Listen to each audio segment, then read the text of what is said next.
Laetrile and decided to give it a try. 6 months later, instead of lying on his deathbed, Mr. Edmonds surprised the doctors by feeling well enough to resume an almost normal routine. An exploratory cystoscopy of the bladder revealed that the cancer there had completely disappeared. At his own insistence, he was readmitted to the hospital to see if his colon could be put back together again. In surgery, they found nothing even resembling cancer tissue. So they reconnected the colon and sent him home to recuperate. It was the first time in the history of the hospital that a reverse colostomy had been performed. Mr. Edmonds now is living a near-normal life of health and vigor. In 1967, Mrs. Joan Wilkinson had a tumor removed from her lower left leg, just below the thigh. 4 months later, there was a recurrence requiring additional surgery and the removal of muscle and bone. A year later, a lump in the groin appeared, and a biopsy revealed that her cancer had returned and was spreading. Her doctor told her that surgery would be necessary again, but this time they would have to amputate the leg, the hip, and probably the bladder and one of the kidneys as well. The plan was to open up her lungs first to see if cancer had located there. If it had, then they would not amputate, because there wouldn't be any chance of saving her anyway. At the urging of her sister and a mutual friend, Mrs. Wilkinson decided not to undergo surgery, but to try Laetrile instead. Her doctor was upset by this, and he told her that if she didn't have the surgery, she couldn't possibly live longer than 12 weeks. 5 weeks after starting on Laetrile, the lump in her groin had disappeared. Today, years later, she's living a healthy and productive life. In 1972, Dr. Dale Danner, a podiatrist from Santa Paula, California, developed a pain in the right leg and a severe cough. X-rays revealed a carcinoma of both lungs and what appeared to be massive secondary tumors in the leg. The cancer was inoperable and resistant to radiotherapy. The prognosis was incurable and fatal. At the insistence of his mother, Dr. Danner agreed to try Laetrile, although he had no faith in its effectiveness. Primarily just to please her, he obtained a large supply in Mexico, but he was convinced from what he had read in the medical journals that it was nothing but quackery and a fraud.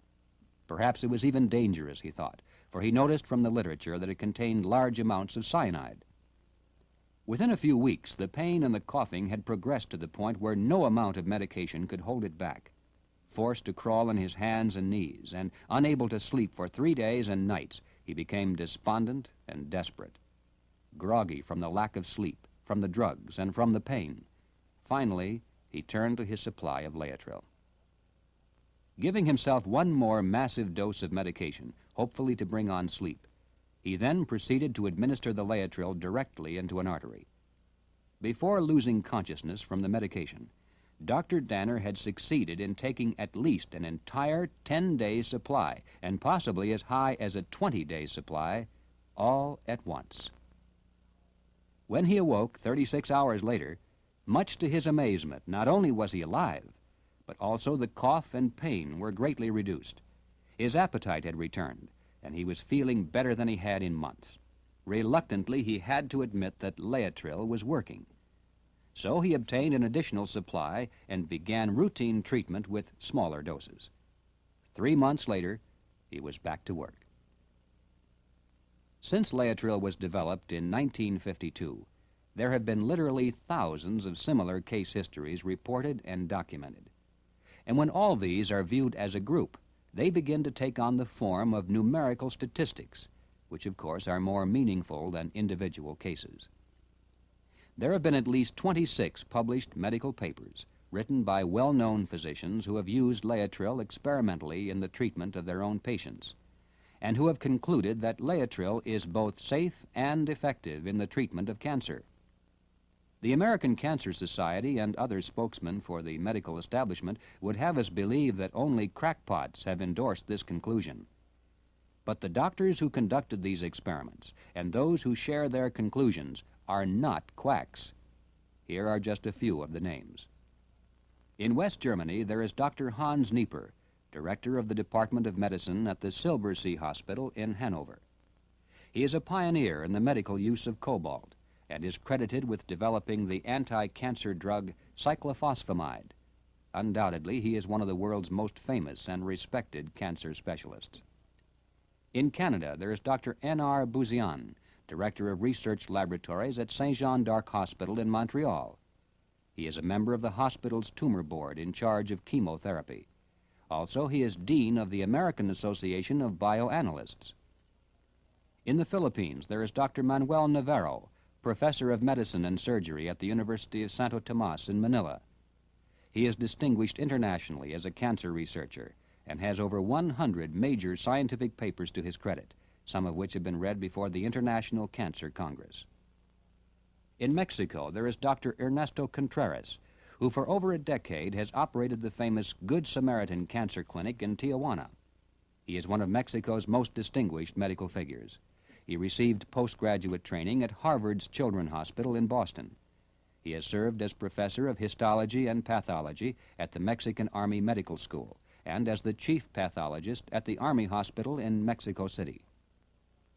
In Belgium, there is Dr. Mason of the University of Louvain. In Italy, there is Dr. Giudetti of the University of Turin. In Japan, there is Dr. Sakai, a prominent physician in Tokyo. And in the United States, there are such respected names as Dr. Burke of the National Cancer Institute, Dr. Marone of the Jersey City Medical Center, Dr. Krebs, who developed Laetrile, Dr. Richardson of San Francisco, and many more from over 20 countries with equally impeccable credentials. These researchers have reported that most of their patients experience several important side effects, including an immediate lowering of blood pressure, improved appetite, an increase in the hemoglobin and red blood cell count, and above all, a release from pain without narcotics. Even if the patient has started Laetrile therapy too late to be saved, this last effect is a merciful blessing in itself. In the United States, if a doctor wishes to avoid being labeled a quack, he must practice what is called consensus medicine. In other words, he must use only those treatments that generally are also used by his colleagues. At the present time, in the field of cancer, those are limited to surgery, X-ray, and drugs. For comparison, therefore, let's turn now to the results and benefits attained through these so-called orthodox treatments. As we shall see, surgery is the least harmful of the three, and in some cases, it can be a life-saving stopgap measure. Surgery also has the psychological advantage of visibly removing the tumor, and from that point of view, it offers the patient and his family some comfort and hope. However, the degree to which surgery is useful is the same degree to which the tumor is not malignant. The greater the proportion of cancer cells in that tumor, the less likely it is that surgery will help. And the most highly malignant tumors of all generally are considered inoperable. The statistical rate of long-term survival after surgery is, at best, only 10 or 15%. And once the cancer has metastasized to a secondary location, surgery has almost no survival value whatsoever. The reason, of course, is that, like the other therapies approved by organized medicine, surgery removes only the tumor. It does not remove the cause. The rationale behind X-ray therapy is essentially the same as with surgery. The medical objective is to remove the tumor, but to do so by burning it away rather than cutting it out. Here also, it's primarily the non-cancer cell that's destroyed. The more malignant the tumor, the more resistant it is to radiotherapy. In fact, this procedure has all the same limitations and drawbacks of surgery, plus one more. It actually increases the likelihood that cancer will develop in other parts of the body. Yes, it's a well-established fact that excessive